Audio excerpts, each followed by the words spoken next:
What's going on, everyone? Jeremy here from The Quartering with a bit of an update on the Smallville actress, Allison Mack.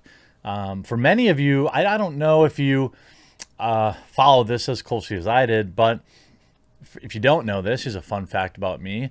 I really enjoy consuming documentary information, interviews that come in and about various cults, many of which, almost all of which really start out as something pure and good. Some of them, there's varying degrees of how things turn out. But I will say there seems to be, obviously the more famous ones, Jonestown, the have Branch Davidians. There's all sorts of, really famous ones. One that was kind of brought to mainstream fame, brought, I should say, this year was Nixium. I actually happen to know one of the big players in this, one of the big names in all of this.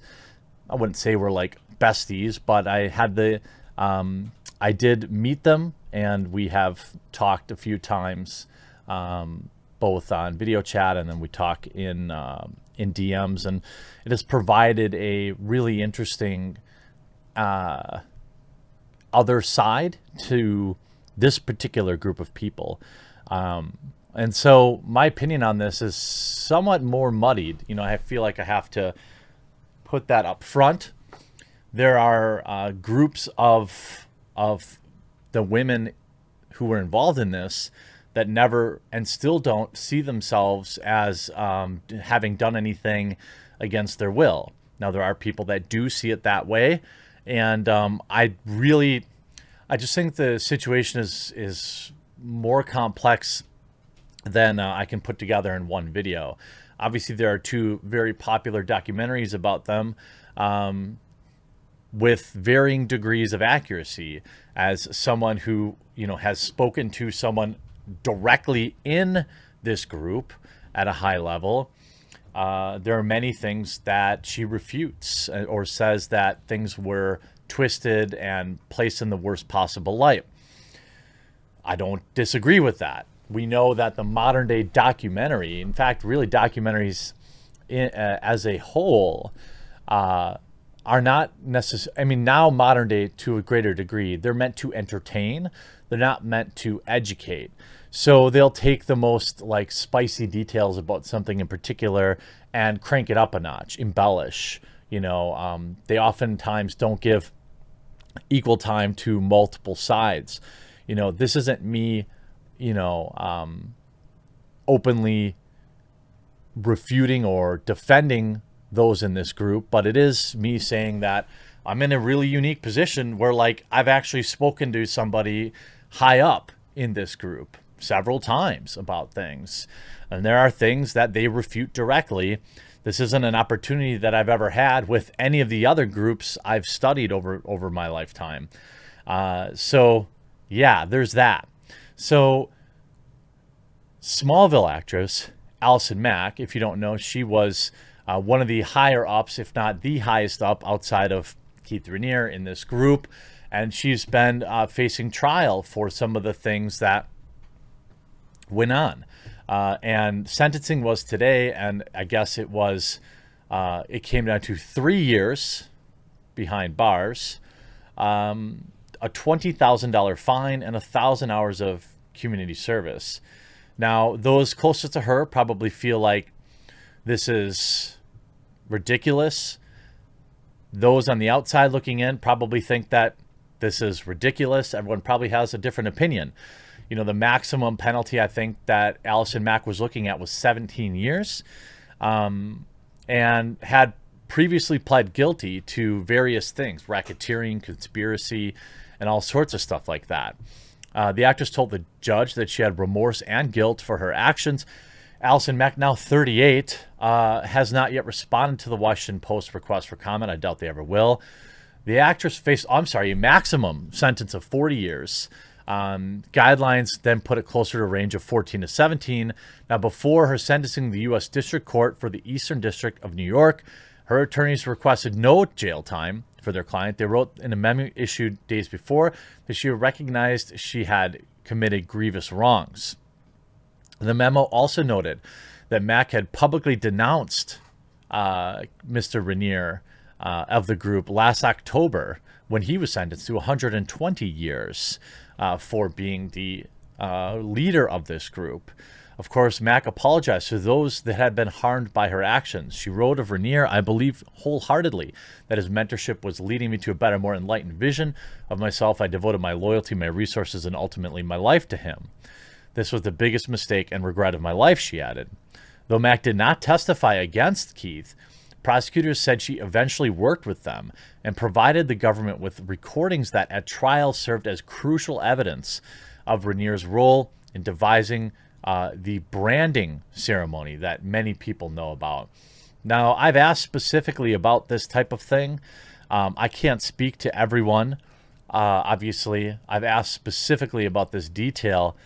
And, you know, one perspective on this is that this was something that these women were doing of their own free will. That's one perspective of it, that it was a sorority of the most extreme variety, but also one that was participated in willingly.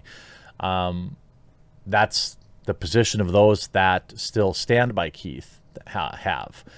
Mack, who must surrender by September 29th, began playing Chloe in CW's Smallville, Superman Origins series. Back in 2006, she attended a NXIVM seminar in Vancouver and basically was hooked.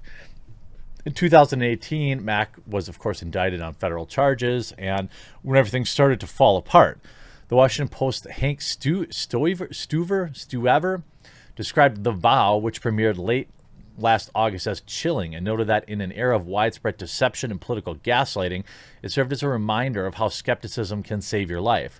The series was renewed for a second season, and HBO released a teaser trailer suggested it would follow Rainier and other prominent members to court, some of who left NXIVM expressed concerns over Mack receiving a lighter sentence because she cooperated. Former member Ivy Navarez told the Daily Beast, "I tend to believe any woman, be it from NXIVM or not, would feel too light a sentence for Allison might somehow normalize or condone women doing this type of stuff."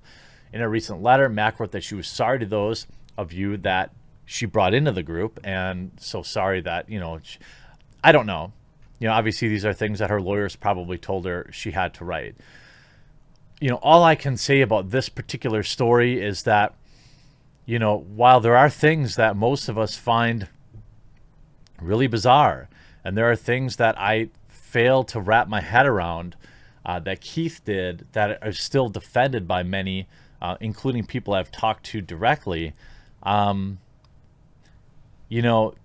it's a case that you'll have to, I guess, it's just difficult for me to try and, because I'm trying to represent both sides, and one of those sides, the narrative has been written, and obviously people already feel a certain way about it. I don't want to put myself out there as pro cult, so to speak, but I do, having had the opportunity to know people who are a member of this, even briefly, who are very kind, and it's tough for me. It's harder for me to immediately,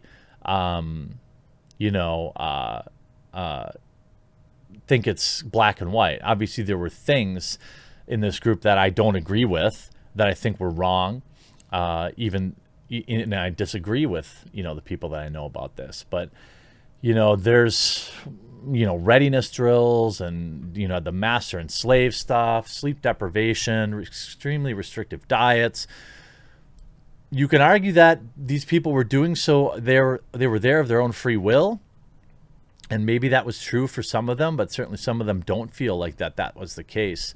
It'll be interesting to see. I think Allison was the last one really to kind of see this kind of, or to be awaiting any kind of charges.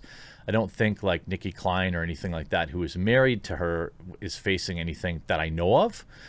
But interesting to see. What do you think? Try to take the free speech absolutist position and try to wrap your head around, the things that happened here. It puts you in an uncomfortable place, but it's kind of a fun thought experiment. I hope you enjoyed this video. I hope to discuss many of these things with you later tonight on a live stream at around 7 o'clock Central Standard Time. We'll talk to you again real soon.